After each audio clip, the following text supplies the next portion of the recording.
दोस्तों अभी जहां पर मैं खड़ा हूँ वहां से दर्शन मैं कर पा रहा हूँ चार धाम में से एक धाम भगवान श्री कृष्ण की नगरी द्वारका नगरी के द्वारकाधीश मंदिर के। तो आप मेरे पीछे देख सकते हैं कि द्वारकाधीश जी का जो मंदिर है वो कितना सुंदर लग रहा है यहाँ से। तो दोस्तों आज की इस वीडियो में मैं आपको द्वारका नगरी की यात्रा पे लेके आ चुका हूँ और इस यात्रा की शुरुआत मैं उनके पावन ध्वजा जो 52 गज की ध्वजा कहलाती है उनके दर्शन के साथ इस यात्रा की शुरुआत करने जा रहा हूँ। अगर आप भी जब द्वारका आते हैं तो द्वारका में आने के बाद आप रुकने की व्यवस्था कर लेते हैं, यहाँ पर आप घूमने की भी व्यवस्था कर लेते हैं। लेकिन दोस्तों मेन चीज़ रहती है कि द्वारकाधीश जी के जब दर्शन करने जाते हैं तो आप सीधे ही चले जाते हैं। लेकिन दोस्तों यहाँ पर आपको द्वारका आने के बाद भगवान श्री कृष्ण के दर्शन जब करने के लिए जाते हैं तो कुछ ऐसे 3 नियम हैं जिनको आपको फॉलो करना चाहिए।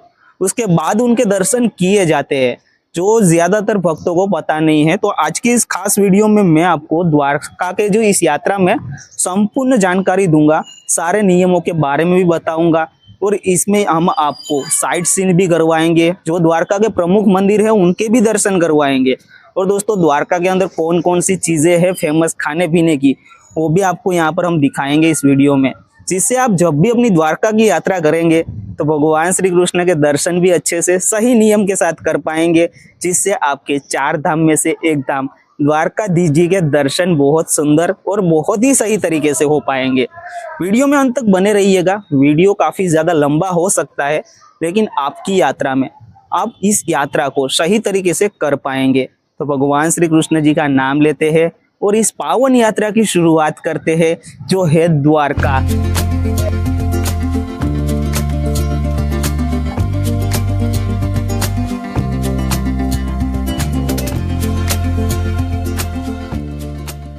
तो दोस्तों सबसे पहले बात करते हैं द्वारका कैसे पहुंचे। द्वारका पहुंचने के लिए दोस्तों आप यहां पर बाय ट्रेन के माध्यम से भी आ सकते हैं। रेलवे का जो माध्यम है वो काफी अच्छा रहता है। द्वारका में रेलवे स्टेशन मौजूद है जो मंदिर से मात्र 1.5 से 2 किलोमीटर की दूरी पर स्थित है। और अगर आप यहाँ पर बाई एयर आना चाहते हैं तो आपको यहाँ पर 135 किलोमीटर की दूरी पर जामनगर में एयरपोर्ट देखने को मिलता है, जहाँ पर आप आ सकते हैं। फिर वहाँ से बस के माध्यम से द्वारका पहुँच सकते हैं। अब दोस्तों बात करते हैं द्वारका में रुकने की। द्वारका में रुकने के लिए आपको पूरे द्वारका के अंदर होटल्स और धर्मशालाएं देखने को मिल जाती है। लेकिन दोस्तों यहाँ पर आपको मंदिर के आसपास में कहीं रुकना चाहिए। मंदिर के आसपास में भी काफी सारी होटल्स और धर्मशालाएं बनी हुई है और आपको यहाँ पर होम स्टे का भी ऑप्शन मिल जाता है। होटल में आपको यहाँ पर जो किराए लगते हैं वो तकरीबन 1500 से 2000 के बीच में रहते हैं और धर्मशालाओं में 500 से 1000 रुपए में बहुत ही अच्छी रहने लायक कमरे मिल जाते हैं। तो चलिए दोस्तों अब चलते हैं 4 धाम में से एक धाम श्री द्वारकाधीश जी के दर्शन करने के लिए। जैसा कि मैंने दोस्तों आपको वीडियो के स्टार्टिंग में बताया कि द्वारका की यात्रा में आप द्वारका पहुंचने के बाद सबसे पहले 3 प्रमुख कार्य करने रहते हैं, उसके बाद ही आप भगवान श्री कृष्ण के दर्शन करने के योग्य बनते हैं। तो चलिए दोस्तों जानते हैं वो 3 कार्य कौन से है जिससे आप भगवान श्री कृष्ण के दर्शन करने के लिए जा पाएंगे उन कार्यों को करने के बाद। तो दोस्तों यहाँ पर द्वारका पहुंचने के बाद सबसे पहले तो आपको गोमती नदी के तट पे चले जाना है और यहाँ पर पहले गोमती नदी में स्नान करना है। गोमती नदी में स्नान करने के बाद ही आपको यहाँ पर द्वारका जी के दर्शन करने के लिए जाना होगा। लेकिन दोस्तों यहाँ पर सिर्फ स्नान कर लेने से आपके कार्य समाप्त नहीं होते हैं। दूसरा जो कार्य रहता है वो रहता है यहाँ पर आपको द्वारका के किसी भी कोने में जाके थोड़ी देर के लिए बैठ के ध्यान करना है और अपने मन की शुद्धि करनी है। ध्यान करने के बाद दोस्तों तीसरा जो कार्य रहता है द्वारका के अंदर भगवान श्री कृष्ण के दर्शन से पहले, वो है यहाँ पर आप कुछ भी दान करें। यहाँ पर द्वारका में दोस्तों आप गायों को घास खिला के अपना पुण्य कमा सकते हैं, दान कर सकते हैं, या फिर यहाँ पर मछलियों को आटा खिला के भी आप यहाँ पर अपना कार्य समाप्त कर सकते हैं। ये 3 कार्य प्रमुख कार्य है जो आपको द्वारका जाने के बाद सबसे पहले करने हैं, जिसके बाद आप भगवान श्री कृष्ण के दर्शन करने के योग्य बनते हैं। तो चलिए दोस्तों अब चलते हैं द्वारकाधीश जी के दर्शन करने के लिए। यहाँ पर दोस्तों सबसे पहले तो आपको मंदिर के अंदर जाने से पहले अपना सारा सामान यहाँ पर बने हुए फी लॉकर रूम में जमा करना है। उसके बाद दोस्तों आपको आ जाना है गोमती घाट के सामने ही 56 सीढ़ी वाला रास्ता देखने को मिलेगा जो मंदिर के अंदर जाता है। इस रास्ते को दोस्तों स्वर्ग द्वार कहा जाता है। यहीं से आपको दर्शन करने के लिए प्रवेश करना है। जैसे ही आप मंदिर के अंदर पहुंचते हैं तो मंदिर की भव्यता और दिव्यता देख के आपका मन काफी ही ज्यादा प्रफुल्लित हो जाएगा। मंदिर काफी ही प्राचीन और दिव्य शैली में बनाया गया है और काफी ही भव्य मंदिर है। यहाँ पर आपको मंदिर के ऊपर 52 फीट की एक ध्वजा देखने को मिलती है। इस ध्वजा के भी दर्शन अवश्य कीजिएगा। इस ध्वजा को दिन में तकरीबन 6 बार बदला जाता है। अगर आप भी दोस्तों द्वारका गए हुए हैं और द्वारका में इस नज़ारे को देखना चाहते हैं तो आपको यहाँ पर थोड़ा इंतजार भी करना पड़ सकता है, क्योंकि यहाँ पर लोग इस नज़ारे को देखने के लिए भी दूर दूर से आते हैं। फिर दोस्तों यहाँ पर आपका एक बार मंदिर के अंदर वापस चेकिंग होता है, फिर आपको यहाँ पर दर्शन की लाइन में खड़ा कर दिया जाता है। जैसे ही आपके दर्शन का नंबर आता है तो आपके सामने विराजमान रहेंगे राजाधिराज द्वारका के राजा भगवान श्री कृष्ण, जो चांदी के सिंहासन के ऊपर विराजमान है। काफी ही सुंदर उनका पूरा श्रृंगार किया गया होता है। इनके दर्शन मात्र से आपके सारे दुख दर्द आप भूल जाते हैं। तो दोस्तों यहाँ पर आपको मुश्किल से 1 से 1.5 मिनट का समय मिलता है इनके दर्शन करने का। तो यहाँ पर दर्शन करने के बाद आपको मंदिर के बाहर आ जाना है। मंदिर के अंदर और भी काफी सारे छोटे बड़े मंदिर बने हुए हैं जिनके बारी बारी से आपको दर्शन कर लेने हैं। फिर जैसे ही दोस्तों आपके दर्शन हो जाए उसके बाद आपको यहाँ पर मोक्ष द्वार से बाहर आना है। यहाँ पर आपको 2 द्वार देखने को मिलते हैं। पहला जो द्वार है वो 56 सीढ़ी वाला है जिसे स्वर्ग द्वार कहा जाता है, और दूसरा जो द्वार है जहाँ से आप दर्शन करके बाहर आते हैं उसे मोक्ष द्वार कहा जाता है। तो यहाँ पर ये पूरी जो आपकी प्रक्रिया रहती है दर्शन करने की वो इस प्रकार की रहती है। मंदिर के अंदर आप मोबाइल फोन, कैमरा, बैग ऐसी कोई भी चीज लेके भी नहीं जा सकते हैं, तो इस चीज का खास ध्यान रखिएगा। और दोस्तों मंदिर के टाइमिंग की बात की जाए कि आप कब दर्शन करने के लिए जा सकते हैं, तो मंदिर यहाँ पर सुबह 6:30 बजे खुलता है और तकरीबन दोपहर के 12:30 बजे तक मंदिर खुला रहता है। फिर यहाँ पर दोस्तों शाम के 5 बजे मंदिर खुलता है और रात के 9:30 बजे तक मंदिर खुला रहता है। अगर दोस्तों आप यहाँ पर दर्शन में शामिल होना चाहते हैं, आरती में शामिल होना चाहते हैं, कौन कौन सी आरती की जाती है, सारी डिटेल यहाँ पर स्क्रीन के ऊपर आपको मेंशन कर रहा हूँ। आप यहाँ पर वीडियो को रोक के सारी डिटेल पढ़ सकते हैं। अब दोस्तों भगवान श्री कृष्ण के दर्शन करने के बाद वापिस आपको आ जाना है गोमती घाट पे। गोमती घाट के ऊपर काफी सारे छोटे बड़े मंदिर बने हुए हैं जिनके दर्शन आपको अवश्य करने हैं। यहाँ पर दोस्तों आपको गोमती घाट के अंतिम सिरे पे समुद्र नारायण मंदिर के दर्शन होते हैं। इनके दर्शन भी अवश्य कीजिएगा। यहाँ पर दोस्तों गोमती जी और समुद्र का संगम होता है जिसे संगम पॉइंट कहा जाता है, तो यहाँ पर इसको भी जरूर देखने के लिए जाइएगा।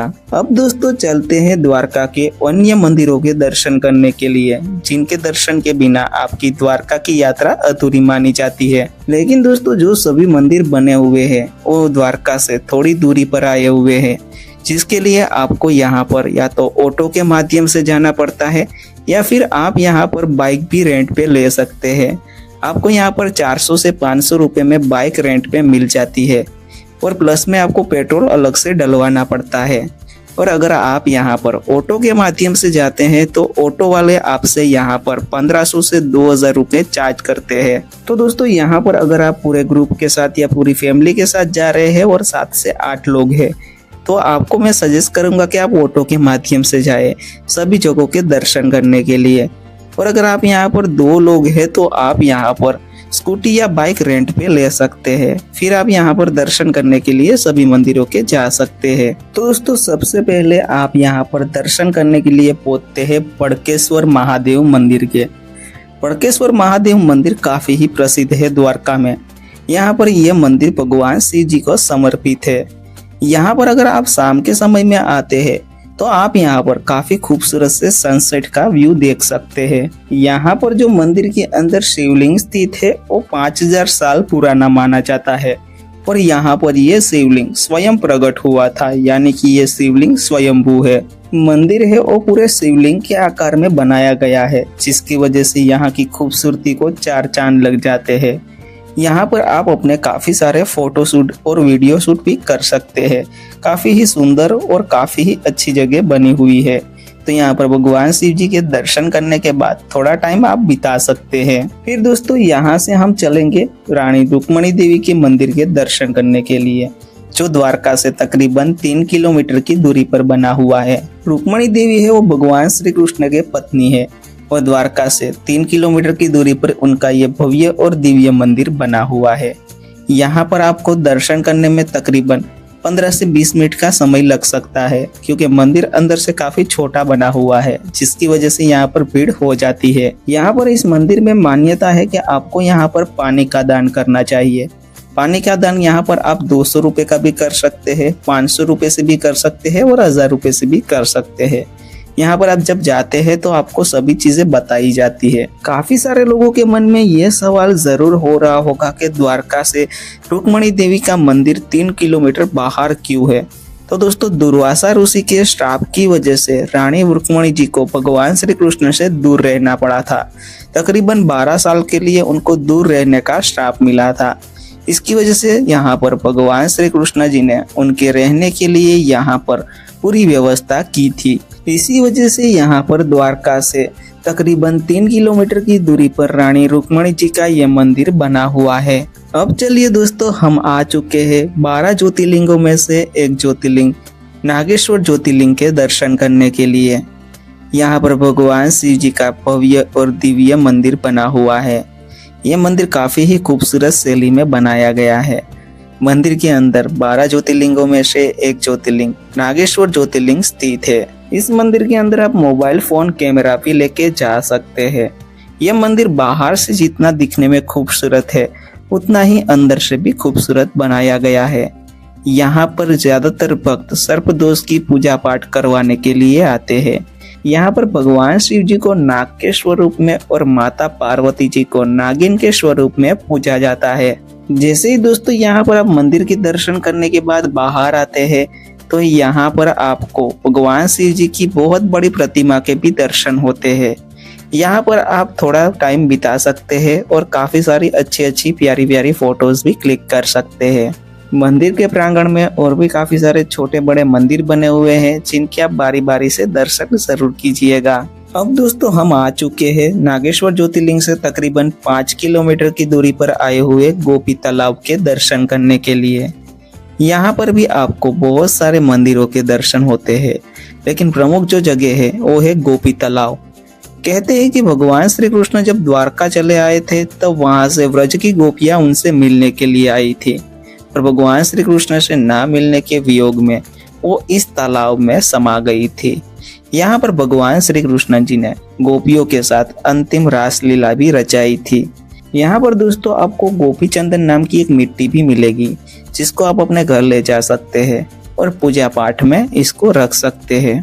और दोस्तों यहाँ पर आसपास में और भी काफी सारे छोटे बड़े मंदिर रहेंगे, जिनके दर्शन भी आप अवश्य कीजिएगा।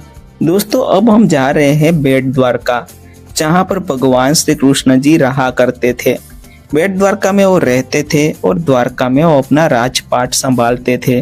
बेट द्वारका एक टापू है, जहाँ पर पहले जाने के लिए नाव के माध्यम से जाना पड़ता था, लेकिन अभी यहाँ पर एक बहुत ही सुंदर से केबल ब्रिज का निर्माण किया गया है, जिसे सुदर्शन सेतु के नाम से जाना जाता है। तो दोस्तों अभी हम फाइनली पहुंच चुके हैं बेट द्वारका, जहाँ पर भगवान श्री कृष्ण रहा करते थे। यहाँ पर भी उनका एक भव्य मंदिर बना हुआ है। इस मंदिर को भी द्वारकाधीश मंदिर के नाम से जाना जाता है।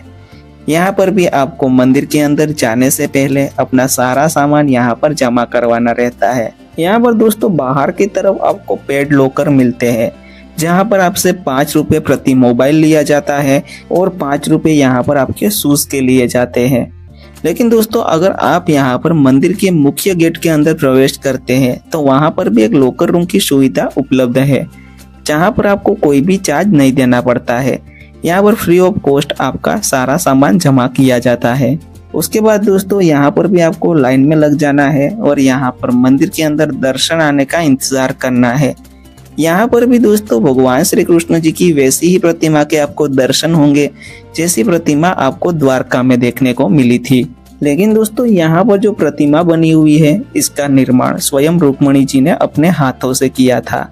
और दोस्तों बेट द्वारका में चावल के दान का भी महत्व ज्यादा है, तो आप चाहे तो यहाँ पर चावल का दान भी कर सकते हैं, क्योंकि दोस्तों सुदामा जी यहाँ पर अपने परम मित्र के लिए चावल लेके आए थे। बेट द्वारका में द्वारकाधीश मंदिर के दर्शन करने के बाद फिर आपको जाना है सोने की द्वारका के दर्शन करने के लिए, जो मंदिर से तकरीबन आधे किलोमीटर की दूरी पर बना हुआ है। दोस्तों भगवान श्री कृष्ण की द्वारिका नगरी के बारे में तो हर कोई जानता है कि उनकी जो नगरी थी वो पूरे सोने की हुआ करती थी, लेकिन वो समुद्र के अंदर समा चुकी है। अभी जो आप द्वारका नगरी देखते हैं वो नई विकसाई हुई द्वारका नगरी है, लेकिन दोस्तों यहाँ पर आर्टिफिशियल तरीके से पूरी द्वारका नगरी का निर्माण किया गया है, जहाँ पर आपको पूरी सोने की द्वारका नजर आती है। यहाँ पर इस मंदिर के अंदर प्रवेश करने के लिए आपको 40 रुपए का टिकट लेना पड़ता है। उसके बाद आप यहाँ पर इस सोने की द्वारका को देखने के लिए जा सकते हैं, जहाँ पर आपको भगवान श्री कृष्ण की अनेकों लीलाओं के दर्शन होते हैं। बहुत ही सुंदर सुंदर मूर्तियों के माध्यम से पूरी लीलाओं को दर्शाया गया है। यहाँ पर अंदर जाने के बाद आपको पूरी द्वारका नगरी घूमने में तकरीबन आधे से 1 घंटे का समय लग सकता है, तो यहाँ पर थोड़ा समय लेके ही आप जाइएगा। भगवान श्री कृष्ण की सोने की द्वारका के दर्शन करने के बाद अभी हम आ चुके हैं सुदर्शन सेतु पे। सुदर्शन सेतु का निर्माण हाल ही में किया गया है और पिछले 2024 में इस पुल को भक्तों के लिए खोल दिया गया है। इस ब्रिज के ऊपर जाने के बाद दोस्तों आप यहाँ पर बहुत सी प्यारी प्यारी फोटोज क्लिक कर सकते हैं और वीडियोग्राफी भी कर सकते हैं। इस पुल का बहुत ही खूबसूरत तरीके से निर्माण किया गया है और ये पूरा जो पुल है वो भगवान श्री कृष्ण जी को डेडिकेट किया गया है। यहाँ पर जो ये बड़े बड़े पिलर्स बने हुए हैं, जहाँ पर उसके ऊपर मोर पंख बनाए गए हैं, जो इस पुल की खूबसूरती को 4 चांद लगा रहे हैं। तो दोस्तों आप भी अपनी द्वारका की यात्रा में यहाँ पर थोड़ा समय जरूर बिताइएगा और थोड़े फोटोज भी जरूर क्लिक कीजिएगा। तो दोस्तों अभी हम आ चुके हैं बेट द्वारका से शिवराजपुर बीच।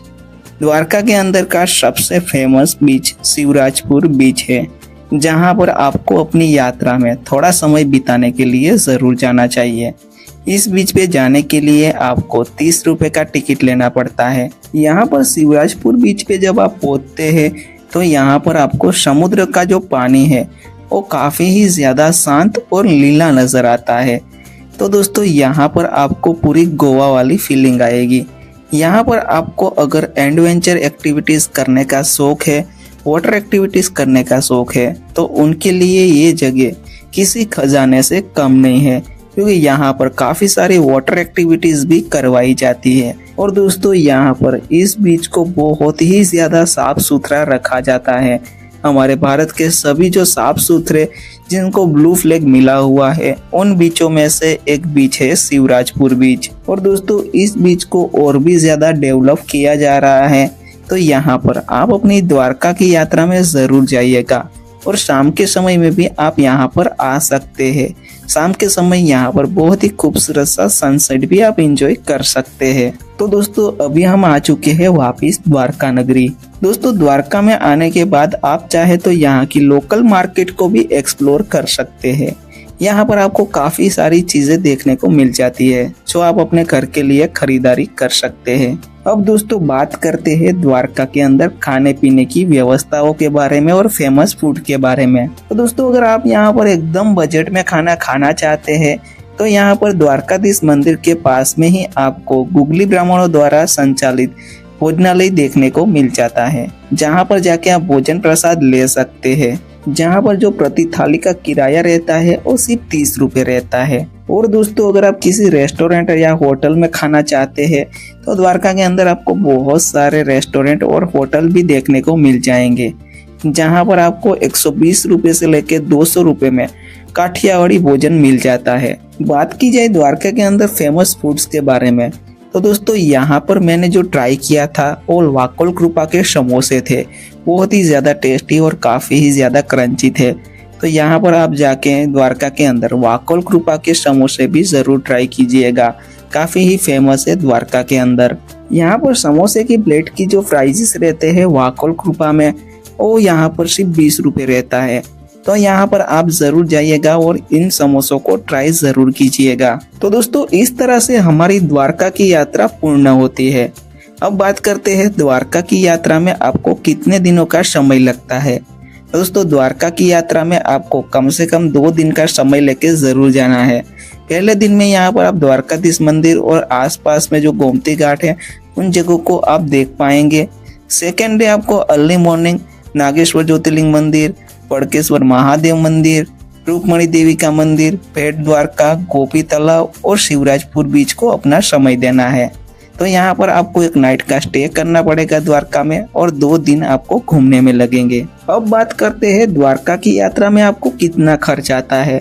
तो दोस्तों इस यात्रा में आपको जो खर्च आता है वो प्रति व्यक्ति जो खर्च रहता है वो 3 से 3,500 रुपये का रहता है, जिसमें आपका सारा चीजें आ जाता है, खाना पीना, रहना और घूमना। और अगर दोस्तों आप यहाँ पर भगवान श्री कृष्ण के द्वारकाधीश मंदिर के दर्शन करने के बाद शिव जी के 12 ज्योतिर्लिंगों में से एक ज्योतिर्लिंग जो प्रथम ज्योतिर्लिंग है सोमनाथ ज्योतिर्लिंग, जिनके दर्शन करने के लिए जाना चाहते हैं तो उसके लिए हमने यहाँ पर आपको अलग से वीडियो प्रोवाइड किया है, जिसमें मैंने सोमनाथ ज्योतिर्लिंग, द्वारकाधीश जी के दर्शन सब कुछ इंक्लूड किया है। आप एक ही यात्रा में इन दोनों जगहों पर जा सकते हैं, क्योंकि द्वारका की यात्रा करने वाले ज्यादातर भक्त यहाँ पर सोमनाथ ज्योतिर्लिंग दर्शन करने के लिए जरूर जाते हैं। तो दोस्तों इसी के साथ हमारी द्वारका की ये यात्रा समाप्त होती है।